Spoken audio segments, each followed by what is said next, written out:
Não, isso não pode ser verdade. Alô? Alô? Quem tá falando? Por que estão falando isso? Isso não pode ser verdade, isso não existe, isso não é verdade. Meu filho Paulo. Do outro lado da linha diziam que ele estava em uma delegacia aqui de Caraguatatuba. Eu fiquei muito apreensiva. Na minha vida, sempre fui uma mulher que lutei por tudo o que eu tenho até hoje. Minha família, principalmente, é a coisa mais importante na minha vida. Trabalhei desde muito pequena e luto desde muito cedo, acordo também muito cedo para ir trabalhar, vou ao serviço, chego só no final da tarde. Meu filho sempre aparentava ser uma pessoa de boa e ótima índole. Sempre estava com os amigos, nunca sequer deu qualquer trabalho. Somente um período na escola é que ele chamou atenção, quando então ele ficou revoltado. Mas isso tinha um motivo. Ele tinha perdido o pai.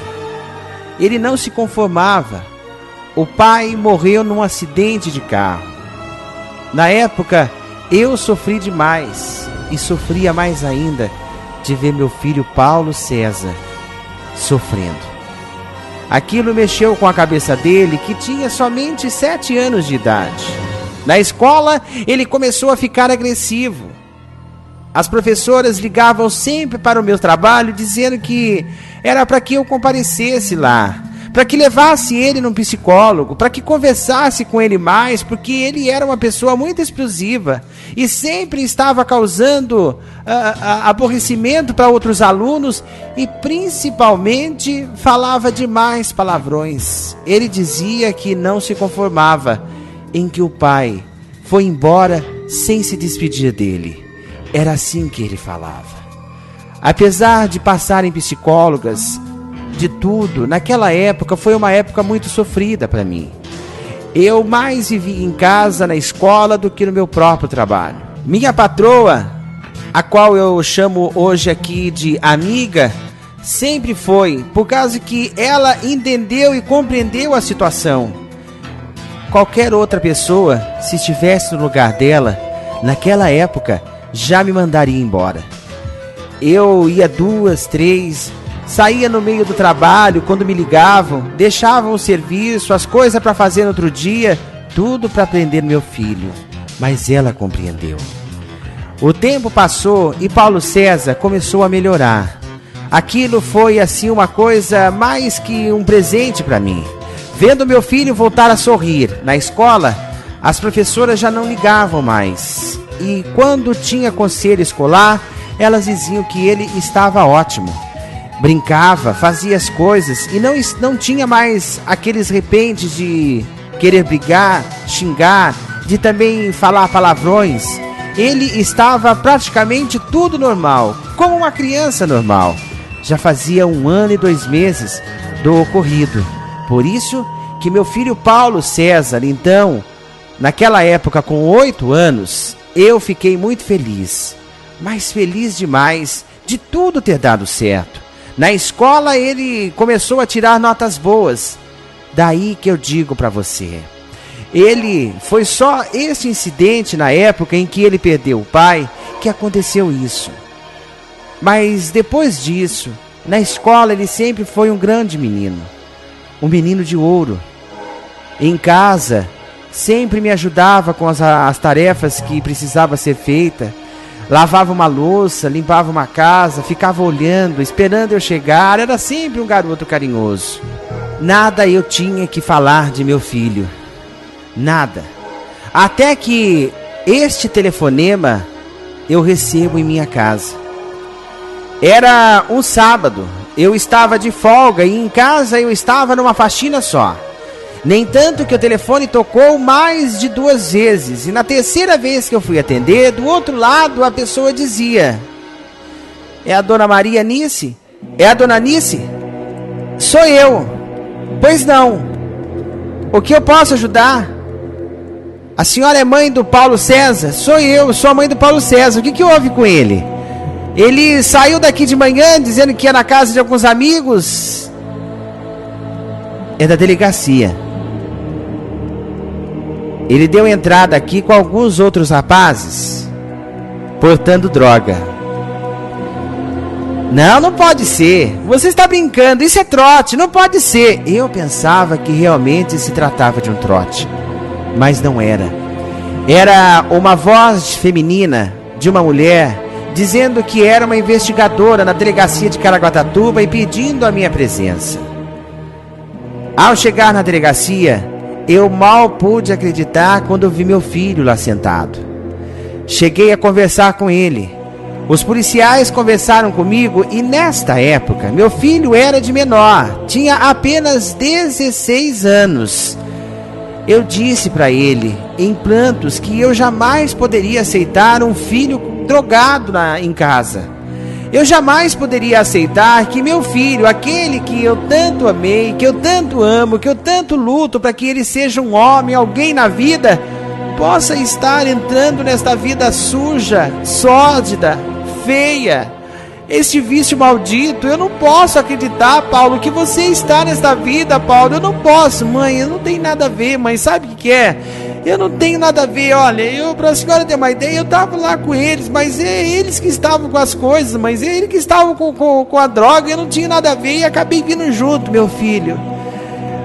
A mãe acredita em você, mas meu filho, não faça mais isso, não ande mais com esses meninos, não quero mais ver você com eles. Promete pra mamãe que você não vai mais fazer isso. Não, mãe, eu sei, eu não vou mais. Os caras são tudo drogados, são tudo loucos. Eu não sabia que eles usavam droga. Meu filho contou tudo isso chorando em prantos na delegacia nesta época.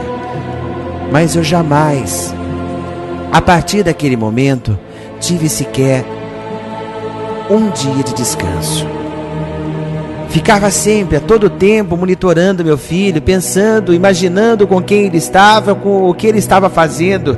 Eu quase nem dormia quando ele saía à noite, aos finais de semana, porque eu ficava preocupada, pensando se acaso de repente ele encontrava com aqueles meninos de novo, de repente alguém oferecesse a droga para ele, mesmo que ele chegou e disse para mim que não era ele que estava usando a droga, que não era ele que estava com a droga, que eram os meninos que estavam com a droga. Eu jamais poderia sequer imaginar que meu filho estivesse fazendo uso disso.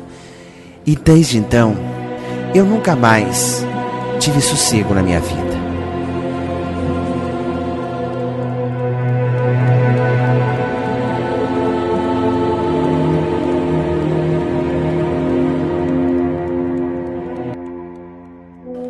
Um dia, fazendo uma faxina em casa, eu digo pra vocês que eu levei um susto.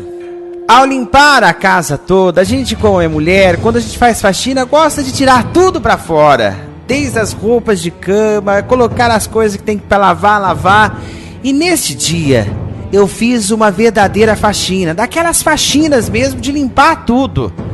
E embaixo do guarda-roupa, então encontrei uma caixa de sapato que eu nunca sequer imaginava que seria eu que tinha colocado ali. Uma caixa de sapato aqui? Mas será que o Paulo está guardando sapato embaixo do guarda-roupa? Escondido desse jeito? O que será que deve ter dentro? O que será isso? Ao abrir a caixa, então veio a minha maior decepção. Parecia que tinha umas coisas pretas, parecendo esterco de vaca seco, mas na realidade aquilo era maconha. Esperei meu filho chegar e quando então perguntei a ele: "Ah, você está procurando uma caixa que estava aí?" "É, mãe. Aquela caixa não é minha. Aquela caixa eu tenho que devolver agora pro cara, por causa que o cara vai passar para pegar." "Onde que está a caixa, mãe? A senhora colocou aonde?" "Ah, então você quer a caixa. A caixa que estava aí guardada, é isso, meu filho? Então você disse que não tinha nada a ver daquela vez que você foi preso, e que você não tinha nada a ver, não se envolve com droga, e hoje você está aí, querendo a caixa. É isso que você quer, mãe?" Mãe, eu quero a caixa. Mãe, aquela caixa que estava aqui não é minha, mãe. O que estava dentro também é um esterco que o cara vai colocar agora lá, que ele precisa, que ele é jardineiro." "Ah, tá, é um esterco então, meu filho. Então tá bom, tá certo. Só que o esterco a sua mãe já usou. eu peguei, já coloquei, já joguei fora, já joguei lá no jardim da casa, ele já tá lá no meio do jardim da casa. Mãe, a senhora não fez isso, mãe. A senhora não pode ter feito isso, a senhora não fez isso. Como é que a senhora mexe nas minhas coisas assim, mãe? A senhora não pode ter feito isso. Eu fiz, meu filho. Não só fiz, como também, a partir de hoje, se você quiser continuar nesta casa, vai ser do meu jeito. Não quero mais saber de você com essas má companhia. E também não quero mais saber de você, meu filho, trazendo qualquer coisa para casa. Minha casa não é depósito de droga. Você pensa que a sua mãe não sabe que aquilo tudo que você estava ali dentro era droga? Você pensa que eu não sei que aquilo lá tudo que estava ali dentro era droga, meu filho? Que aquilo lá tudo era maconha? Que você está envolvido com droga? Você pode morrer? Você não sabe que a sua mãe te ama, meu filho? Sua mãe te ama. Eu me desesperei. Foi uma discussão, uma gritaria. Meu coração parecia que ia sair pela boca. Naquele momento, então, eu percebi que eu perdi meu filho. Naquele momento, eu percebi que Paulo César, meu filho, realmente eu tinha perdido. Já não conhecia mais ele. Até a mão para mim ele levantou, me deu um empurrão, me jogou em cima do sofá e por pouco ele não me agrediu mais. Aquele dia foi um dia mais triste da minha vida. Ele foi até o jardim onde eu disse que tinha jogado a droga e em seguida ele começou a vasculhar tudo. Parecia que estava possuído, louco, enfurecido e gritava: mãe, a senhora vai ter que dar conta daquilo que estava dentro da caixa, mãe, é muito caro aquilo, mãe, a senhora vai ter que dar conta, mãe. Eu não vou dar conta de nada, meu filho, não vou dar conta de nada. Olha, e eu quero fazer o seguinte: você vai morar com os seus avós. Eu não quero você aqui desse jeito, você vai embora para São Paulo. Sua mãe não vai ficar com você desse jeito assim aqui. Você não vai ficar fazendo isso na casa da sua mãe, meu filho, não vai. A sua mãe ama demais você pra perder você. Mãe, aquilo não era meu, mãe. A senhora tem que... Mãe, não tem nada aqui no jardim, mãe. Aonde está, mãe? Não tem nada aqui no jardim. Então, com muito contragosto, mas eu quase já parando o coração e trêmula, entreguei para ele o tal embrulho. Toma! Pega esse embrulho! Vai embora! E não quero que você volte aqui com mais nada! E olha, se você voltar com alguma coisa aqui que não seja alguma coisa certa, se for uma coisa ilícita, eu vou chamar a polícia pra você. Quem vai mandar você pra cadeia sou eu, meu filho, sou eu! Ele pegou aquele embrulho e parecia que tinha recebido um prêmio ou então um pacote de dinheiro e saiu correndo. 3 dias de agonia. Meu filho não dava notícia, não sabia aonde ele estava, o que teria acontecido. Cheguei a pensar em ir na delegacia, mas estava com medo de repente descobrir que ele estava preso. Deixei o tempo passar e no 4º dia, então eu descobri que ele estava na casa de alguns amigos. Meu filho voltou no 5º dia para casa, bem mais calmo, mais tranquilo. Mas eu já não poderia mais confiar nele. Dificilmente eu poderia depositar qualquer confiança naquele que eu imaginava ser o meu filho. Já não conhecia mais. Meu filho chegou no fundo do poço. A última vez em que ele estava em liberdade foi em uma festa. Foi no carnaval de 2007. Quando então eu fui buscá-lo de madrugada na rua. A cena foi realmente deplorável. Uma cena que qualquer pessoa que visse, e quem me viu naquele dia, até hoje deve se lembrar de quanto eu sofri. Meu filho estava jogado na calçada, bêbado, drogado, e estava quase entrando em convulsão. Quando eu cheguei e o vi, eu disse para ele: vamos embora, meu filho, vamos embora. Vamos embora porque aqui não é lugar para você. Vamos embora, vamos embora. Meu coração sangrava. Só de imaginar, de a polícia chegar ali e ver como que ele estava totalmente drogado. dizia para ele levantar rapidamente que eu iria ajudar ele a chegar em casa. Nós morávamos do outro lado da cidade, aqui no bairro da Praia das Palmeiras. E ele estava na região central quando isso aconteceu. Elber, hoje, meu filho está preso no centro de detenção provisória. De tanto ele mexer com droga, andar com má companhia, Paulo César Ferreira, meu filho, hoje já está no 3º ano cumprindo pena por tráfico de entorpecente. A última prisão aconteceu no bairro Praia das Palmeiras, quando então ele estava com alguns amigos aqui em uma casa. Inclusive, essa casa era também de uma grande amiga minha, e o teu filho foi preso com ele. Hoje, quando acontecem as visitas e eu vou vê-lo, eu vejo que ele realmente está bem mudado. Parece que criou um pouco de juízo. Está lendo a Bíblia, conversa e dá conselho para os outros mais jovens que lá estão. Mas, Elber, o sofrimento realmente é impressionante.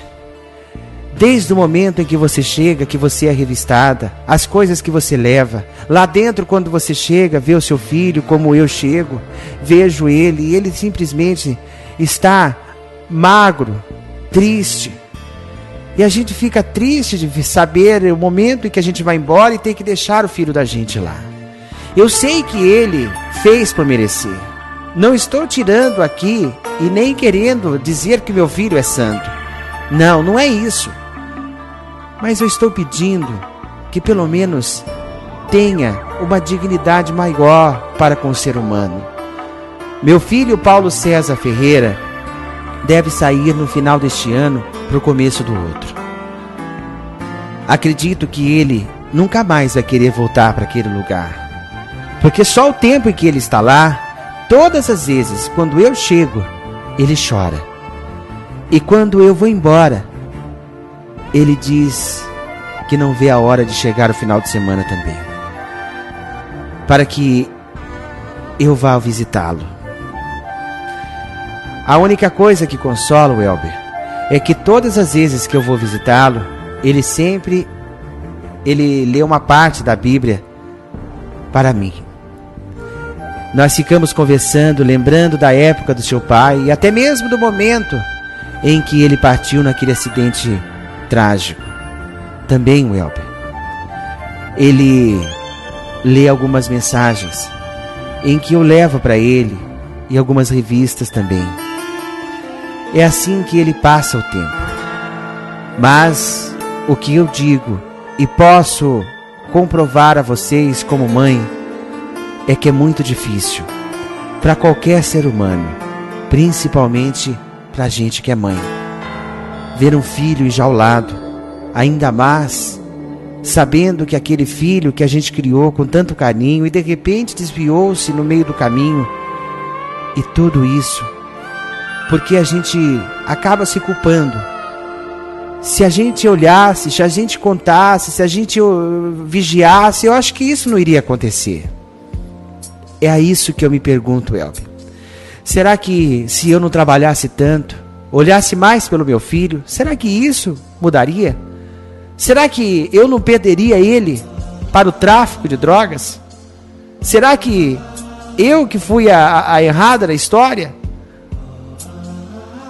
Elber, eu às vezes choro em casa me perguntando e lembrando.